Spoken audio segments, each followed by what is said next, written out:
So what's up? How you doing today? We are going to take a look at the themes from Duane Allman's guitar solo in a memory of Elizabeth Reed from the Fillmore show. And we are definitely not going to look at specific licks in this. We're going to look at the big picture. It's a long monster solo, and we're going to look at the themes of what he's doing, kind of the structure, so that you can not only kind of hear it with a different point of view, but apply the stuff to your own playing. That is my big hope here. And what I did is I broke it down to 5 sections, and these little themes within the sections.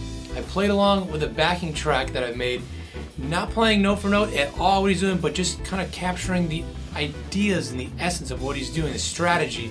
And I'm going to play the first section for you right now so you can hear it and see it, and then I'm going to show you what's going on with that. We'll do the same thing for the rest of them. So let's check it out.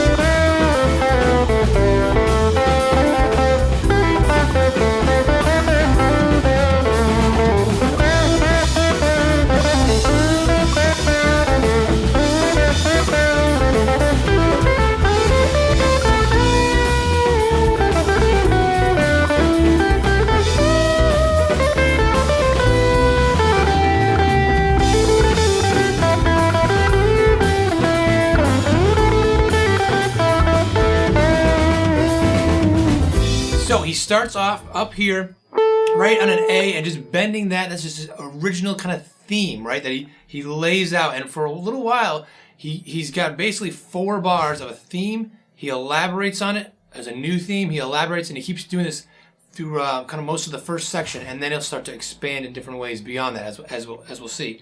So he bends right here,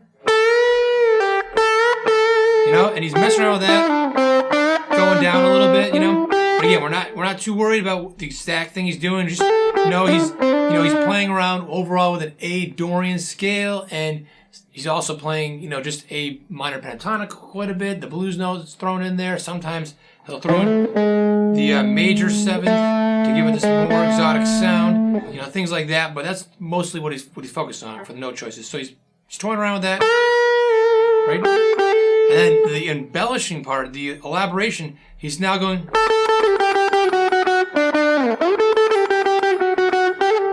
Stuff like that, and that's starting the same way, but he's now playing more rhythmic. He's playing a lot of 16th notes. And you'll see a lot of this stuff. It's a lot of rhythmic stuff that changes things up. Then he kind of goes to a new theme down lower. So he's down here now, turning around these notes. Then he elaborates on that by going up a little higher. By doing this little bend, and there's all this, specific kind of little melodies. He's kind of playing around with it, and then he goes to another new theme up here, which is embedding his high note here, similar to the first one, right? So he's kind of returning to that a little bit. Then he embellishes that by playing on one string, and I got a lot of 16th notes. So that's another thing, again, just like speeding it up. It's a way of embellishing it, making it sound more exciting. So those are the themes and the embellishments. And again, not exactly showing you what it is, but showing you the idea kind of behind it of what's going on, of how, at least I hear it. This is just my kind of interpretation. This is not certainly an exact science, things like that. But let's listen to the second section now and then see what's going on with that.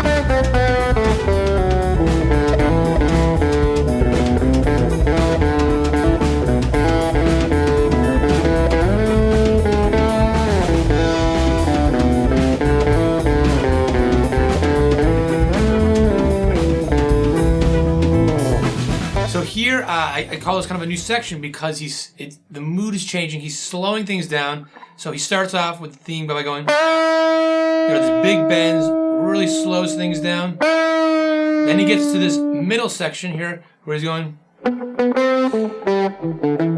he's toying around that A Dorian scale, and he's getting, bringing it down, and then to the next one, he's bringing it down even more, and really kind of sometimes muting it, or playing these muted strings like that, and you're just lightly touching in between. It's getting more rhythmic, and he keeps this one going for longer. So now he's starting to expand. It's not quite as predictable as like a theme, an elaboration, a new theme, 4 bars every time. Because if you did that too much, that would get a little boring. And that might work, for a shorter solo or something, but this is a long one.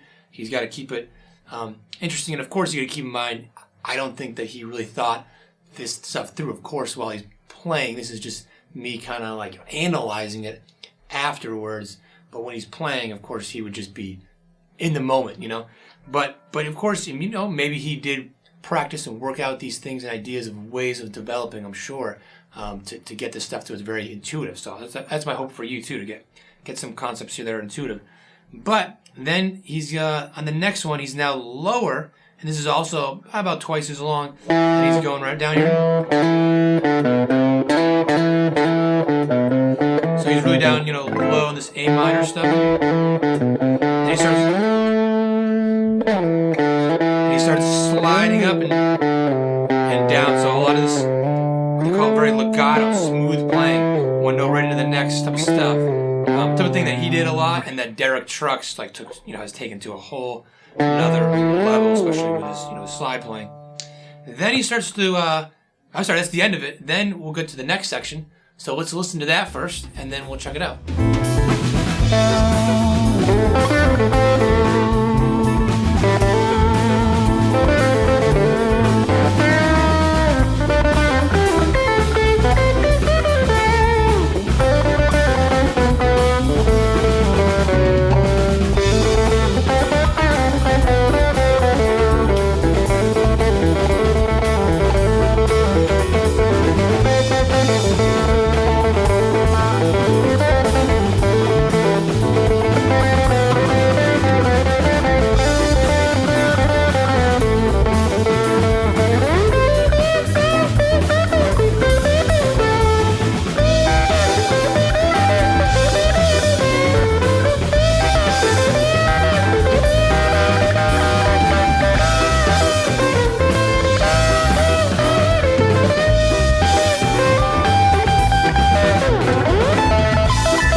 So here he's after that second section of bringing it kind of down. Now he's starting to open it up. So that's why I call this the third part. This is the longest one. It has the most going on. It has the first, as we get to, you'll see a big peak, a big climax, and then there's another one at the end of the tune. You could argue at the end of the first section there sort of is, but to me the first kind of clear one is the end of this part here. So he starts off by opening it up by this kind of just playing around the middle strings here, getting some bends. And then he starts opening it up even more with a lot of 16th notes. Kind of does this stuff right here. And then comes up higher up to the, I call this the home plate, little part of the minor pentatonic. Here's your root. Here's the tip of it, the peak of the home plate. It's like a home plate in baseball. If you see this shape, these 4 plus this right here. It's the exact shape. So he's toying around with that. Then he goes back down.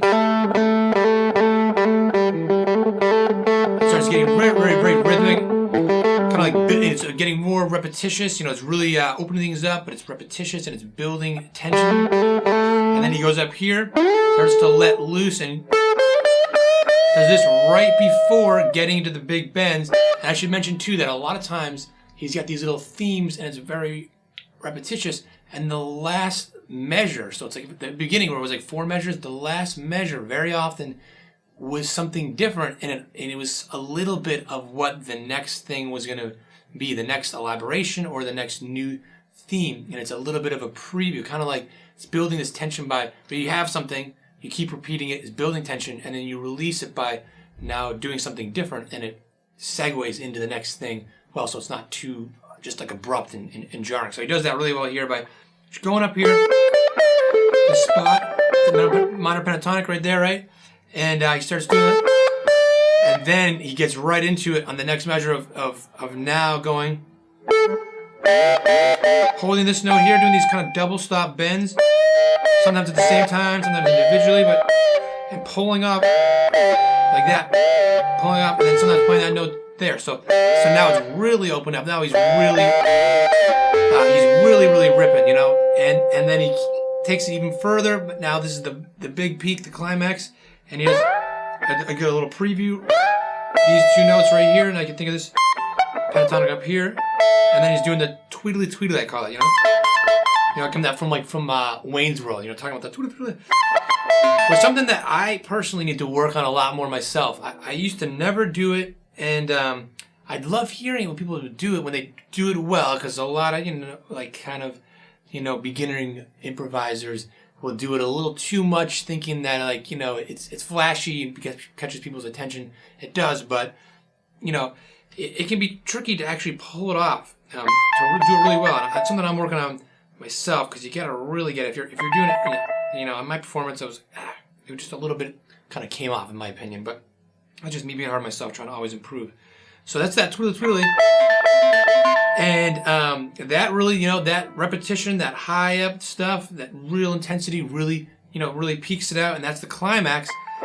And then he does that one spot, does a little bend there, does it again, and then he goes down here and does this one string thing to descend it down to kind of resolve that tension right after the peak. So it doesn't just end that section on the peak, but goes down a little bit and goes into the last section. So let's check that out.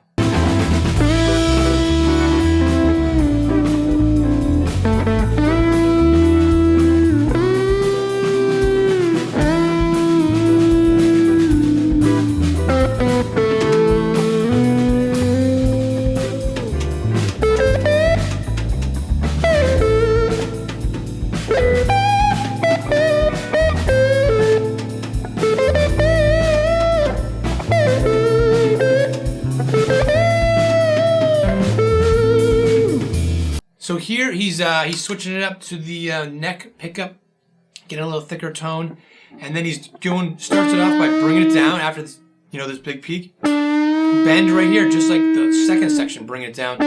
Same thing, he's bending that fifth, bending it up a whole step.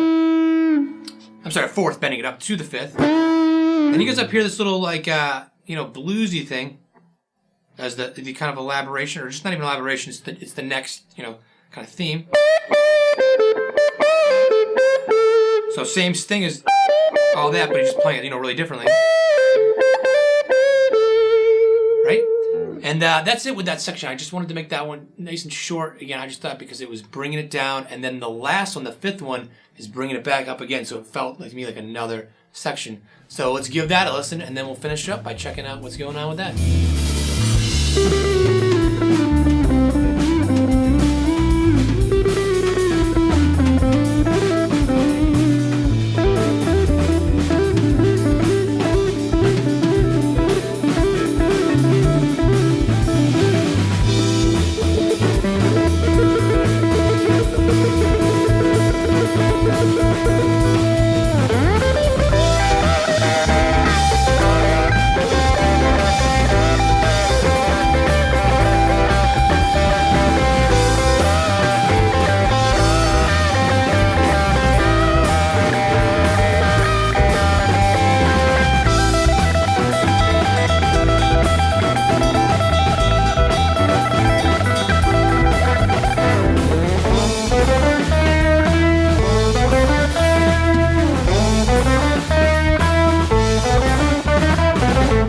So he starts it off by being really rhythmic, so he's building it right away, and he's going right here just on the third string, just doing those 16th notes again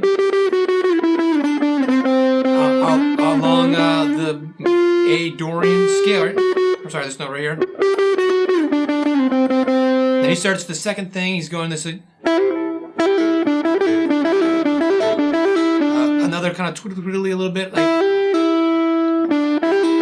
that, and then he just all of a sudden kicks it up a notch, and then he switches to the bridge pickup here to really get the intensity, and he goes back up to the same spot right here from before, but this time he's really playing 2 at a time and really digging in and doing the other stuff down below too as well, and then finishes with just this another twiddly, you know, so you can see that theme there, that climax, that Wayne's World stuff, but he's just going right here, and then he speeds it up halfway through by going even faster like that, and then resolves it by going to the lick that he plays with Dickie Betts.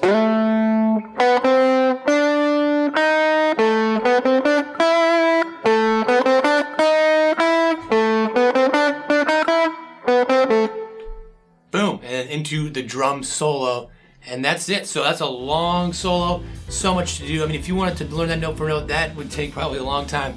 There's so much to it, but hopefully that helps of giving you kind of the big picture of just seeing what's going on and trying to listen to things, not only that solo, but other things a little differently, and especially listening to your own solos. And if you want to check that stuff out, your own, record yourself and listen back to your own solos. One of the best things you can do. And if you want to have a breakdown of the intro solo from the same show with Dickie Betts, I have that on my Patreon site. It is a Patreon exclusive of me actually doing note for note. It's a little shorter and a little sweeter, so I tab that out note for note, that whole thing with the volume swells. So check it out. I'll put a link in the description down below to my Patreon page. You can see all about that plus everything else. If you get access to that, you get access to everything I've got in the past, and as long as you stay subscribed, everything I make in the future as well. So check that out. Have fun with all this, and I'll see you in one of the next videos.